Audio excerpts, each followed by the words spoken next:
giggle with me now. He got me a shiny new petcock.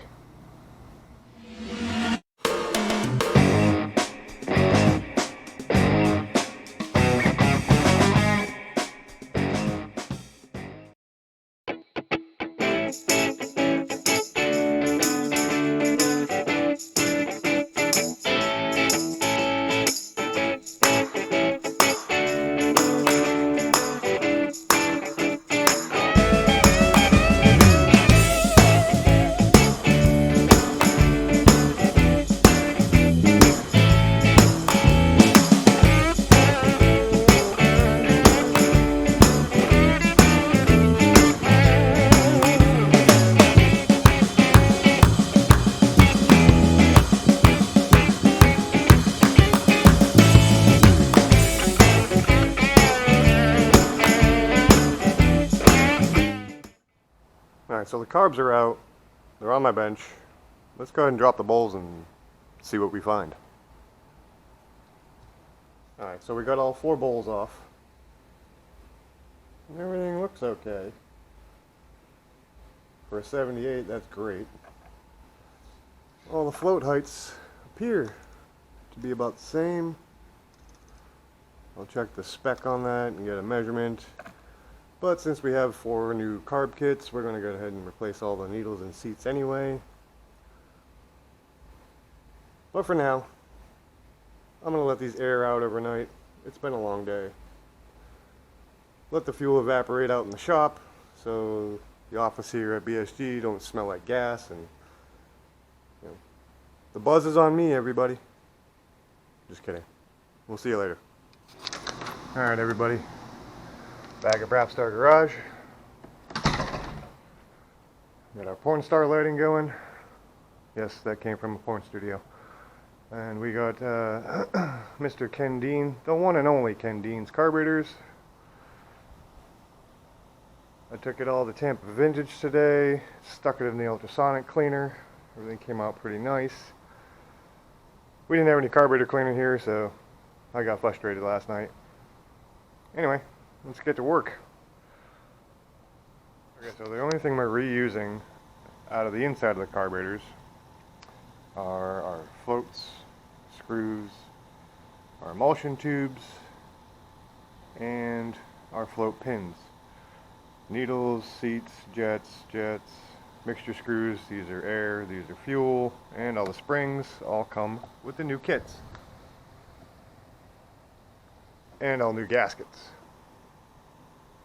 Yes, these older mechanical slide carburetors had fuel mixture screws and air mixture screws. I don't know if you can see it, but the springs are also different. These are for your fuel, longer, lighter. These are for your air, shorter, stiffer. Okay, so the first thing I'm going to do is install all the float needles and seats. That's your seat, this is your needle. And in the olden days they used to have just metal tip needles, and they'd end up taking a set and fuel would bypass them and flow out the overflow. What I'm really concerned with are the pins that hold the float. Low power. Shut up, Picasso. I'll change your battery in a minute. Anyway, I don't know if you can see all the tool marks and whatnot, which is why I had a hard time getting them out. Most of the time, you should just be able to push them out with a pin, a couple of taps or something. These have been boogered up over and over again with pliers and have crazy tool marks in them. Here, let me show you a good one. You can see that. Focus. So I'm going to go ahead and take a drill and some emery cloth and some Scotch-Brite and try to clean them up. See you in a bit. After much Scotch-Briting and emery clothing, I got all of the float pins, excuse me, freely floating like they should be. Next up, I'll show you how to adjust the needles, but first, on a side note, I want to give a huge shout out to Lone Star 48 on Instagram. I guess his name is Chamberlain. I don't know how you say that. Sends? Bro sent me a freaking GoPro Hero 7 Silver, which I took home last night after Flip dropped it off at Tampa Vintage for me, because he sent it to Flip's P.O. box. I plugged it in to charge it and forgot about it today. So I'm still using the Akaso. But you'll be seeing GoPro Hero 7 Silver soon. Huge shout out, dude. Thank you again. Go follow him on Instagram. Lone Star 48. Much appreciated, dude.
Okay, so back to screw and lock nut adjustable needles.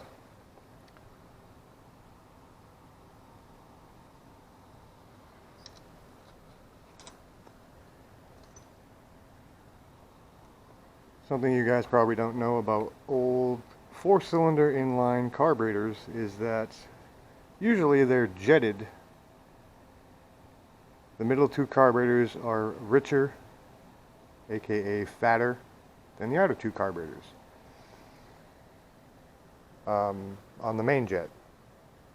Now, the way they used to accomplish this back in the day without having to make different or use different main jets was having adjustable needles.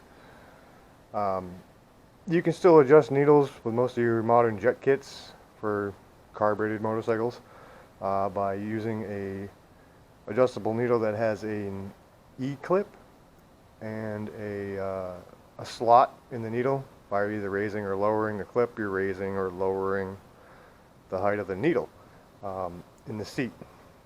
This is actually called the main jet needle. And inside the carburetor, let's see if I can lift the slide. Can't really see in there very well. Down there where the needle goes into, it's called the jet needle, or the needle jet. Sorry, it's confusing, even for me. Anyway, as you can see here, the way they used to accomplish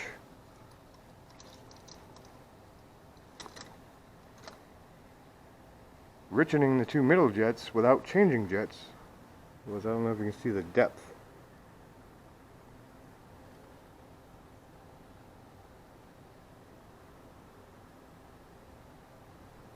See how the outer needles are protruding farther?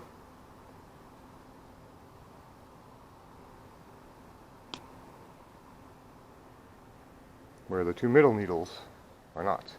I have this outer one adjusted way out so you can see it. But it's a very, very minute adjustment. Basically, we're talking in the area of less than 10,000ths of an inch.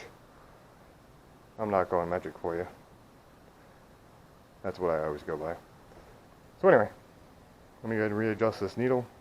All you do is adjust the screw, tighten the lock nut down. Yummy. I'll show you. The needle's spring loaded, so as you counterclockwise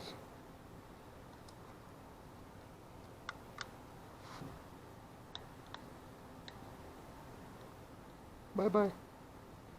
and you screw it in clockwise, it brings it out farther. Now you need to match the two inners and the two outers as best you can.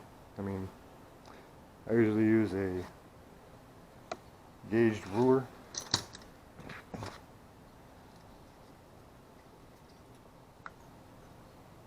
Make sure they're all the way closed.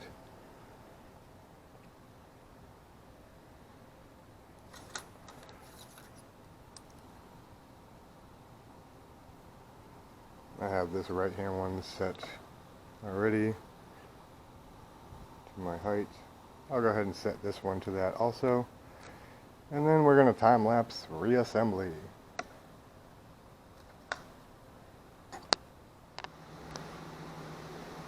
As you can see, the condition of the plastic spacer here on the old one.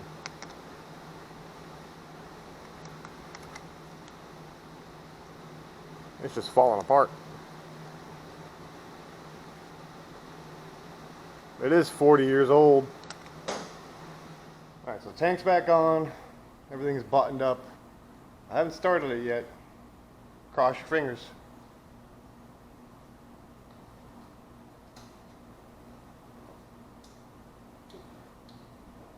Gas on.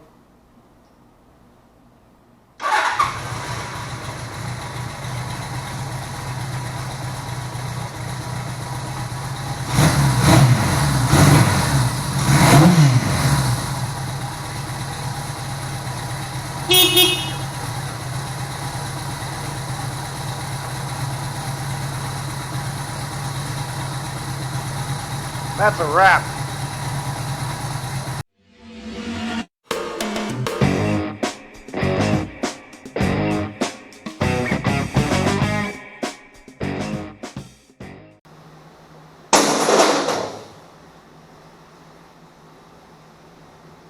Damn it, spilled the beer.